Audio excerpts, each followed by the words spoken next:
What are the things that you fear that's been keeping you from living your dream? That's been keeping you from doing some things that you would like to do? Just think about those things.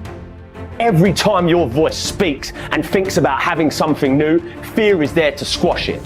Every time you want to try something new, fear is there to squash it. Every time you want to go somewhere new, fear is there to squash it. The big problem I see in the world today is that too many people are letting fear always win these inner conflicts. What if you don't do it? What if you don't chase your dreams? What if you don't stand up for yourself? What if you do not step up to the plate and take that challenge? You have no idea of the breathtaking future that's on its way to you, that's asking you, please let me through. When you decide that you are good enough, when you decide you give yourself permission to have it all, have all the love, have all the health, when you give yourself permission, it's like the inside of your champion is saying, let me out. Fear forces evolution. Fear is good. Fear are instincts. Fear is the radar that tells you what you need to do, how to exist, and what's going to keep you alive. Fear can keep you in your comfort zone. It's safe there. You know what to expect, but nothing grows there. Life happens outside the comfort zone. So let's look at how we can begin to take some steps to restructure that fear, to begin to expand our visions of ourselves, to begin to increase our self-esteem. Webster said that self-esteem means confidence and satisfaction in oneself. Look at your life right now. Whatever you've done up to this point in time, your life is working. Whatever you have produced, it came out of you as a result of the kind of person that you have become. You have to be fearless. You have to be completely fearless and have utmost belief in whatever that feeling is inside you. It's all a mindset. It's how bad you want something, and nothing tastes better than when you've earned it. There's no better feeling than when you've earned it. So just start.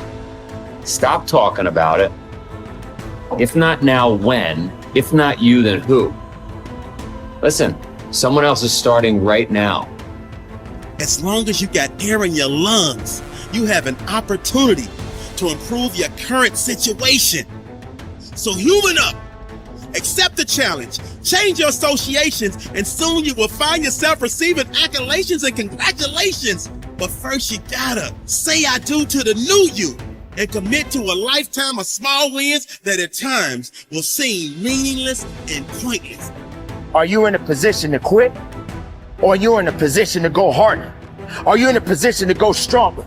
Are you willing to dig and go as far as you can in your life? Are you willing to suffer?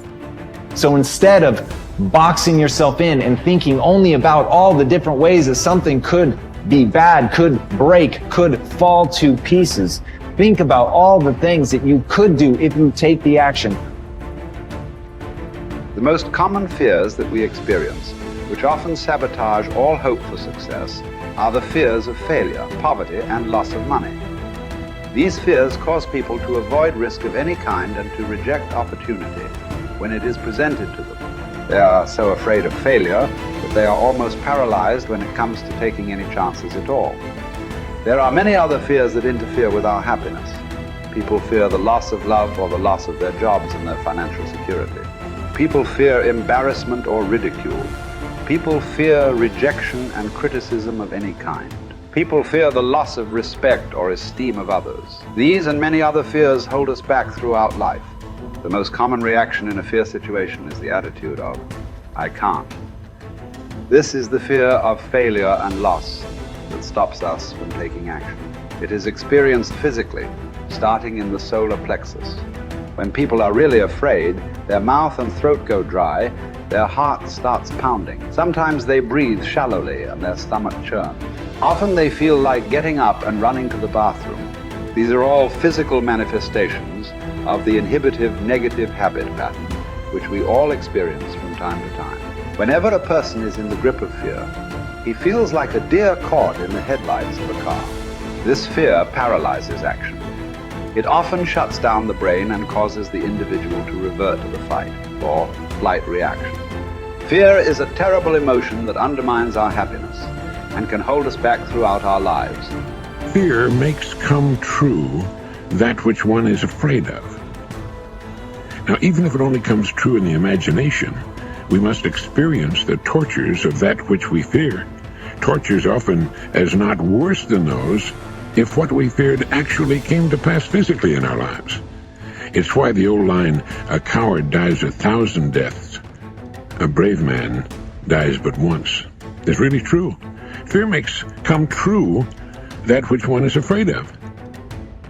If fear of something is held long enough, it may well bring on that which we fear, but it really doesn't make much difference because experiencing the fear is the same thing. That is, as far as our mind and body are concerned, it's actually happening over and over again, doing its inevitable damage to our physical bodies. Ralph Waldo Emerson said that fear is ignorance. Whenever we're afraid of something, I don't mean the perfectly natural, normal fears that work to keep us alive, but the gnawing, unreasoning, illogical, and neurotic fear of something. It's only because we don't know the real truth about it. If we did, the fear would vanish. That would include a neurotic fear of death, the fear that we are not liked or loved, and so forth. I think the thing to remember here is that when we fear something, it takes its toll on our mind and body just as if that which we fear had in fact come to pass. And we can bring to pass that which we fear. If you want to change attitudes, start with a change in behavior. In other words, begin to act the part as well as you can of the person you would rather be, the person you most want to become. Gradually, the old fearful person will fade away.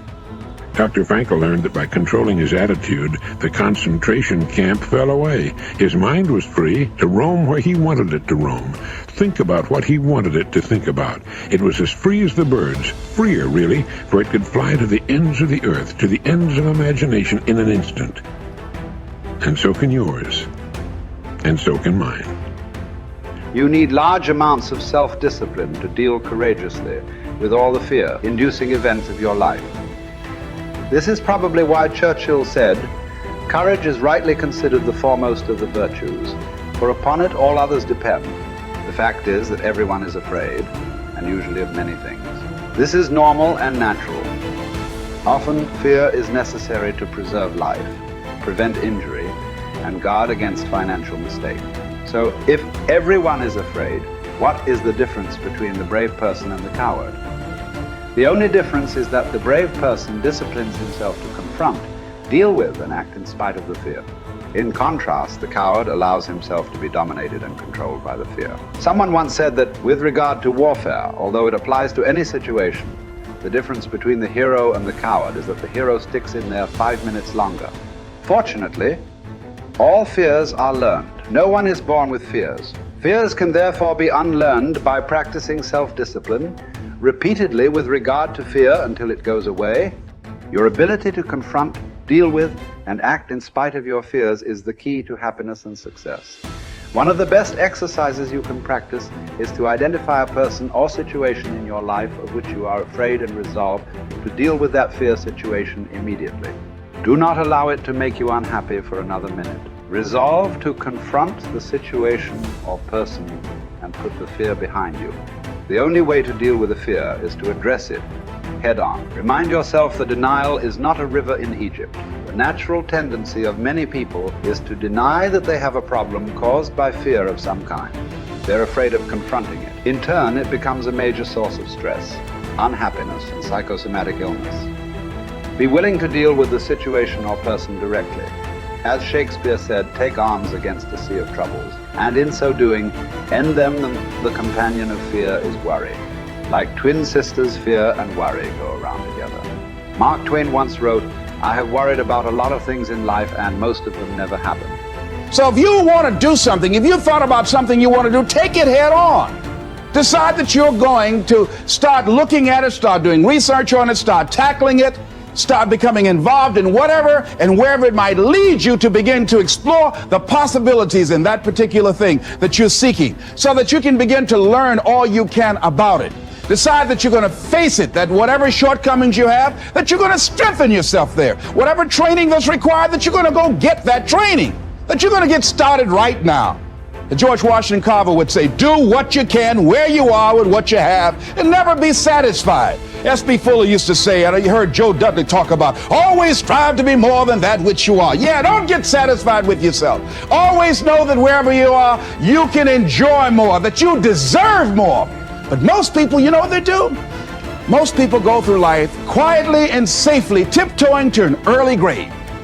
Find out what it is you want and go after it as if your life depends on it. Why?